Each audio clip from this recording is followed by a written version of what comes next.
আবারও আমাদের জীবন থেকে একটা বছর চলে গেল। আবার নতুন বছর, হাতে 12টা মাস। আমরা হয়তো সবাই মনে মনে শপথ করেছি যে নতুন বছরে নতুন করে শুরু করব, ভালো থাকবো, সুখে থাকবো, নিজের খেয়াল রাখবো, নিজের পরিবারের খেয়াল রাখবো।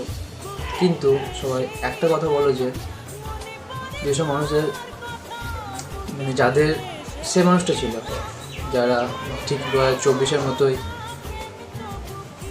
চলে গেছে, নতুন বছরের কিছু সুন্দর স্মৃতি উপহার দিই, সেই সব মানুষদেরকে কি ভুলে থাকতে পারবে?